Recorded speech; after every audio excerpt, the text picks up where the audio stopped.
Hello friend, solve education চ্যানেলে আমি স্বাগত জানাই। আজকের আরেকটি ম্যাথের ক্লাস নিয়ে আমি হাজির হয়েছি। আগে যারা ক্লাসগুলো করোনি, নিচের ডেসক্রিপশনে লিঙ্ক রয়েছে, সেখান থেকে তোমরা আগের ক্লাসগুলো করে নেবে। আজকের প্রথম প্রশ্ন, সাহেব ও সুজন একটি কাজ 12 দিনে করে। সাহেব, সুজন এবং গৌরাঙ্গ একত্রে ওই একই কাজটি 8 দিনে করতে বা শেষ করতে পারে, তবে গৌরাঙ্গ একা কাজটি কত দিনে করবে? এটা দুই রকম পদ্ধতিতে করা যাবে। প্রথম দিকে আমি লসাগুর মাধ্যমে করছি, অর্থাৎ সাহেব এবং সুজন 12 দিনে কাজটি করতেছে এবং সাহেব, সুজন এবং গৌরাঙ্গ তারা তিনজনে 8 দিনে কাজটি করে। এই দুটোর লসাগু যদি করি তাহলে হবে 24। যেহেতু তারা দুজনে প্রথমে সাহেব এবং সুজন একটি কাজ 12 দিনে করে, তাহলে 24 দিনে কত দিনে করবে? 24 ইউনিট কাজ তারা 2 দিনে করবে। আর একদিকে রয়েছে তারা তিনজন মিলে, অর্থাৎ সাহেব, সুজন এবং গৌরাঙ্গ একত্রে একটি কাজ 8 দিনে করে, তাহলে 24 ইউনিট কাজ করতে তাদের কত দিন লাগবে? 3 দিন লাগবে। 3 দিন। তাহলে কি বলেছে এখানে? প্রথমে রয়েছে 2 দিন আর হচ্ছে 3 দিন। এইদিকে রয়েছে সাহেব, সুজন,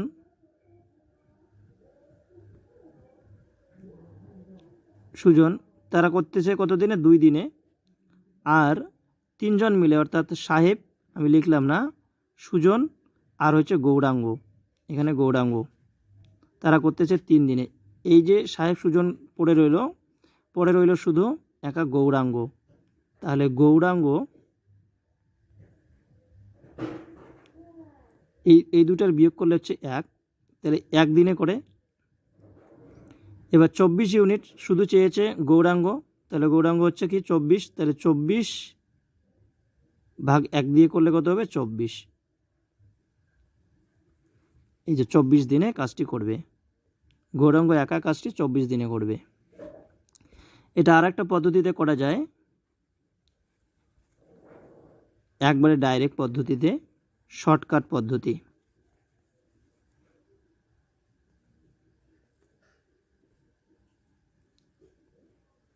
সেটা হচ্ছে সাহেব এবং সুজন 12 দিনে করে, আর তিনজনে মিলে 8 দিনে করতেছে। তাহলে 12 মাইনাস 8, 12 ইন্টু 8 মাইনাস করলে হচ্ছে কত? 4 দিয়ে এটাকে করলে 2, তাহলে হচ্ছে 24। এটা হবে গৌরাঙ্গ একা 24 দিনে কাজটি করবে। পরের প্রশ্ন, স্রোতের গতিবেগ 7 কিলোমিটার পার ঘন্টা, অনুকূলের গতিবেগ দিয়েছে 35 কিলোমিটার পার ঘন্টা, হলে প্রতিকূল গতিবেগ কত? আমাকে জানতে হবে অনুকূল আর প্রতিকূল জিনিসটা কি। এটা যদি নদী হয়, এই দিকে যদি স্রোত বয়ে যায়, এই দিকে যদি নৌকোটি যায়, এটাকে বলা হয় অনুকূল বেগ। আর যদি স্রোতের বিপরীত দিকে যায়, সেটাকে বলা হয় প্রতিকূল বেগ। এবার আমার অনুকূল বেগটা দেওয়া রয়েছে, সেটা হচ্ছে 35 কিমি পার ঘন্টা, আর স্রোতের বেগ দেওয়া রয়েছে 7 কিমি পার ঘন্টা। অনুকূল বেগে স্রোতের বেগটা যুক্ত থাকে যদি স্রোতের বেগ সহ হচ্ছে অনুকূল বেগটা থাকে। যেহেতু আমাকে চেয়েছে প্রতিকূল বেগ, তাই 35 বিয়োগ, যেহেতু স্রোতের বেগ 7 যোগ 7 অথবা গুণন 2, এটা করলেও হবে। তাহলে 35 বিয়োগ 14 সমান হচ্ছে 21 কিলোমিটার পার ঘন্টা। Option number A. পরের প্রশ্ন, এক ব্যক্তি একটি ল্যাপটপ তার বন্ধুকে 10% ক্ষতিতে বিক্রি করে। এবার তার বন্ধু ল্যাপটপটি আবার 20% লাভে 54,000 টাকায় বিক্রি করে, তবে প্রথমে এটা গাড়ি হবে না, এটা হবে ল্যাপটপ, এর মূল্য কত ছিল? আমরা প্রথম মূল্য, অর্থাৎ ল্যাপটপের মূল্যটা আমরা ধরলাম x টাকা ছিল।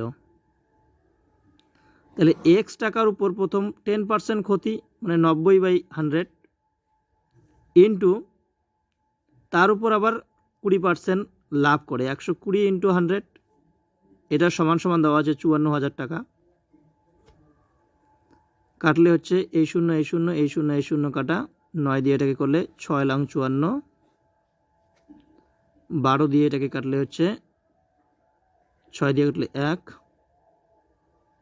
এটা হচ্ছে 6 দুগুণে 12 2, এখানে হচ্ছে 1000, এখানে হচ্ছে 500, এটাকে কোনাকুনি গুণ এইদিকে, তাহলে হচ্ছে 500 আরও দুটো শূন্য, অর্থাৎ 50,000 টাকা। তাহলে প্রথম মূল্য আমরা যেহেতু এক্স ধরেছি, এক্সটা হচ্ছে প্রাথমিক মূল্য বা প্রথম মূল্য, তাই গাড়ির এই ল্যাপটপটির মূল্য হবে 50,000 টাকা। পরের প্রশ্ন, এক ব্যক্তির বয়স দেওয়া রয়েছে পুত্রের বয়সের 3 গুণ। এটা একদিকে যদি ব্যক্তি হয়, এদিকে পুত্র, বলেছে যে পুত্রর বয়সের 3 গুণ, যদি 1 হয় এখানে এখানে হবে 3। 15 বছর পর ওই পুত্রের বয়সের দ্বিগুণ হবে ব্যক্তির বয়স। এটা হচ্ছে 15 বছর পর দ্বিগুণ হবে। যেহেতু আমাদের এই দিকের অনুপাতগুলোকে সমান করতে হয়, মানে পার্থক্যটাকে, এটাকে পার্থক্য করলে 0 হচ্ছে, আর এইদিকে পার্থক্য করলে 1 হচ্ছে। আমাকে এই পার্থক্য দুটোকে সমান করার জন্য এই দিকের পার্থক্য দিয়ে গুণ করতে হয়। তার মানে 2 থেকে 1 বাদ দিলে 1 হয়, তাহলে উপরে হচ্ছে 1 দিয়ে গুণ, এটার পার্থক্য 2 হয়, তাই নিচে 2 দিয়ে গুণ। তাহলে উপরে হচ্ছে 3:1 গুণ করলে, আর নিচে হচ্ছে 4:2, এটা। এবার পার্থক্য দুটোকে সমান হয়েছে, তাহলে এই পার্থক্য দুটো হচ্ছে 1, আর 1 সমান আমরা বলতে পারি 15 বছর। যেহেতু প্রথমের এই দিকটায়, মানে এই প্রথম লাইনটা ছিল বর্তমান বয়স, চেয়েছে হচ্ছে পুত্রের বয়স, এটা হচ্ছে পুত্র, তাই পুত্রের বয়স হবে 15 বছর,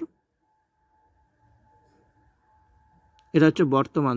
যদি 15 বছর পর চাইতো, তাহলে হয়তো এখান থেকে এই যে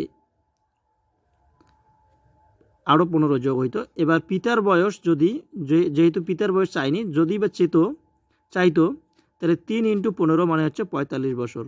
এটা বর্তমান মূল্য, বর্তমান তার বয়স। পরের প্রশ্ন, একজন সাইকেল আরোহী ঘন্টায় 4 কিলোমিটার গতিবেগে গেলে গন্তব্যস্থলে পৌঁছাতে তার 5 মিনিট দেরি হয়। এটা যদি ঘড়ি হয়, এখানে 12 কাঁটা রয়েছে, 5 মিনিট দেরি হয়, এইখানে আসে। এবার যদি 6 কিলোমিটার গতিতে পৌঁছায়, তাহলে 5 মিনিট আগে পৌঁছায়, মানে এই দিকে এটা 5, এটাও 5, তার মানে ডিস্টেন্সটা হচ্ছে তার 10 মিনিট। এটাকে যদি ঘন্টায় করি, তাহলে 60 দিয়ে নিচে ভাগ করতে হবে। এবার বলেছে গন্তব্যস্থলের দূরত্ব কত, তার বাড়ি থেকে সেই গন্তব্যস্থলের দূরত্বটা কত সেটা চেয়েছে।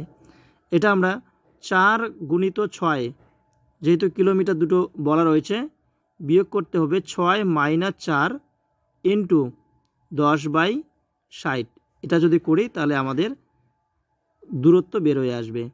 তাহলে এইটা আর এটা কাটা, শূন্য দুটা, তাহলে উপরে রয়েছে 4 × 6, বিয়োগ করলে হচ্ছে 2, আর × 6 রয়েছে, এই 6 কাটা, এটাকে 2 করলে 2, তাহলে 2 কিমি।